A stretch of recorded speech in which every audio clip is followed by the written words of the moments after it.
Now moving on to censored fact number 5. Because I need to strip the US of any remnants of moral authority it may claim to have. Let's summarize what we've learned, shall we? Now, I never touched on this argument earlier because it's insane, but circumcision advocates claim it's cleaner. Let me be clear. There's nothing intrinsically dirty about your penis or your vulva or your foreskin or your labia. You, nor your sexuality, nor your genitals are dirty. Your genitals are clean if you clean them. We are still shedding the vile Puritan beliefs that this country was founded on. We've been raised to believe that these radically abnormal and unhealthy sexual attitudes are in any way normal or acceptable. They are not. And then in this country, we have gross ignorance of normal unaltered genital anatomy, even among doctors and especially among doctors. The fact that doctors still circumcise today is a testament to their ignorance. And then in this country, we have delusions of normality supported by cultural terminology. Remember this picture? We would never call a woman uncircumcised, so too is a man not uncircumcised. This is just what the man comes with. It's a normal penis. See, what we are doing as a genital cutting culture is we are normalizing our abnormal penises that are missing both form and function, while simultaneously making normal men feel insecure about themselves. It's insane. It's legitimately bonkers. And then, in this country, we place religious blood rights, R-I-T-E-S, over fundamental human rights. And that's clear in all our government documents. We respect religious rights. Really, motherfucker? Because I respect human rights. And I know from speaking to so many of us from our generation, that we find this fucking disgusting. This is a culty genital blood sacrifice. And that is not even a derogatory description, it is an accurate one. And what history has taught us is, if we tolerate this, it is only one step away before we tolerate genital harvesting. And that is exactly what we found. It's promoted on irrelevant to erroneous medical claims. It is performed without consent or anesthesia, despite overwhelming evidence of irreparable physical, sexual, and psychological harm. It precludes the possibility of ever having a natural sexual experience. That is a profound loss. That is a profound loss. And for what? So the current generation of circumcised adults doesn't have to face the very unwelcome reality that we have been deprived of an essential human experience? So we deprive our children of that too, to maintain this lie? Do you understand how dehumanizing this is? Did you know that the entire civilized world looks upon us with disgust? And they should. They really fucking should. I've been to many countries and they cannot believe that we perform these hideous sex crimes on our children. And then people actually believe that it was good for them. That having a big part of your penis cut off with a scar to show for it was good for their sex life. We bought the lie. We bought that disgusting lie, hook, line, and sinker. And then the worst part of it all is it compels you. It compels you to circumcise your child the same way you were circumcised. There's no such thing as sons wanting to look like their fathers. It's fathers want their sons to look like them. Otherwise, they will be consistently reminded of the parts of their humanity that were stolen from them when they see their child's entire genitalia. That is the darker psychological mechanism behind the "I want him to look like me" trope. And then there's the taboo. The taboo! Which I'm clearly oblivious to. Do you know how many times I've been called the foreskin guy? They don't call me the eye guy because I don't believe in gouging children's eyes out, or the clit guy because I don't believe in clitorectomizing baby girls. So too am I not the foreskin guy because I don't believe in raping our children of their birthright.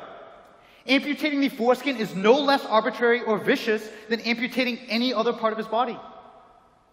In fact, it is arguably way more heinous because it is part of his genitals. And then it was designed so the child forever associates sexual pleasure with pain. Do you understand how fucked up that is? Do you? Circumcision is fucking evil, guys. It really is.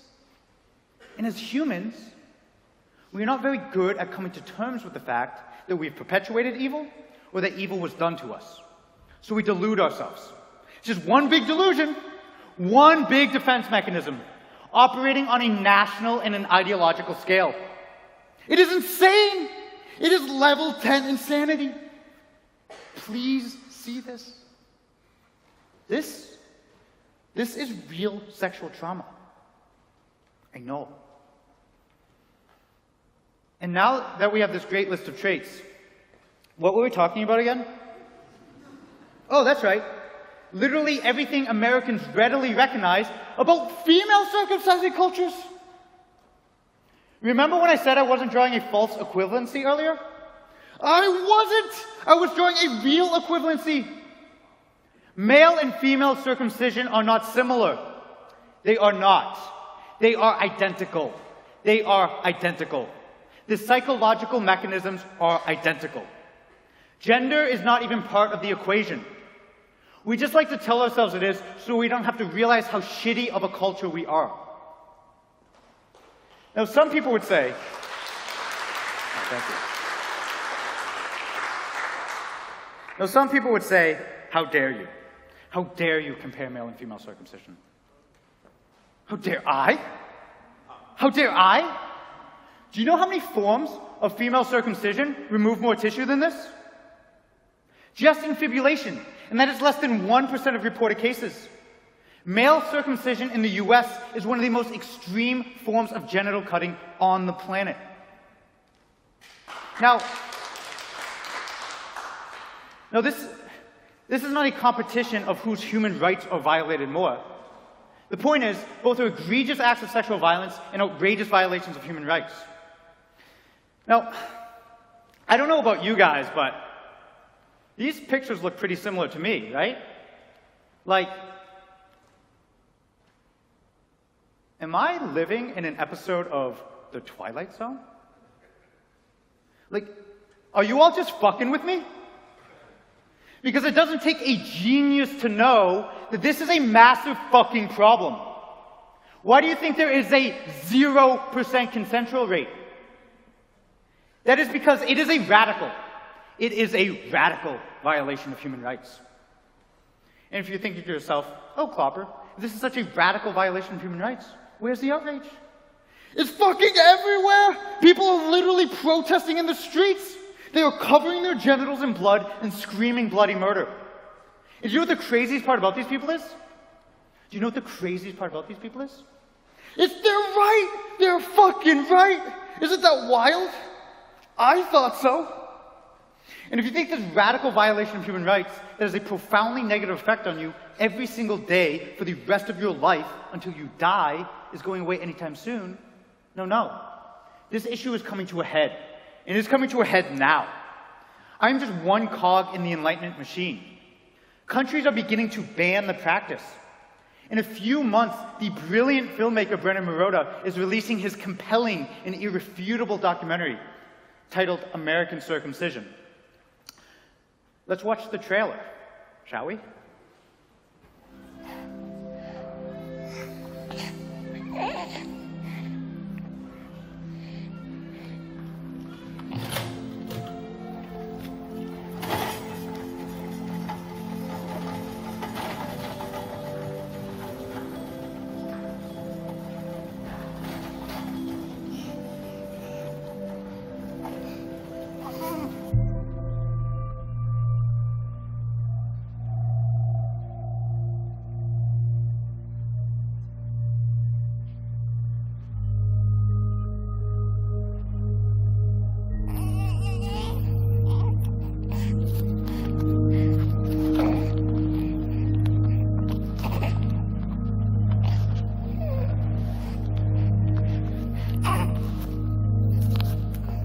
Is this what we want to be doing as parents? Is this what parenting looks like? Whoa. Guys! Guys! Why do I have to be up here? Seriously, why do I have to be up here? Why are you making me be the one who does this? But I refuse. I refuse to be part of a culture where this is remotely acceptable. It is radically unacceptable, is what it is. Now, to summarize censored fact number 5, male and female circumcision are not similar. They are not. They are identical. They are identical. You know all the outrage and vitriol we direct at female genital mutilation cultures? That they're outrageously ignorant, barbaric, and sexually violent? Well, hello! That happens here, on the greatest nation on earth. The fact that we condemn FGM cultures as an MGM culture, the hypocrisy is palpable. And the notion that they would listen to us as we stand on no moral ground whatsoever is ludicrous. It is lunacy.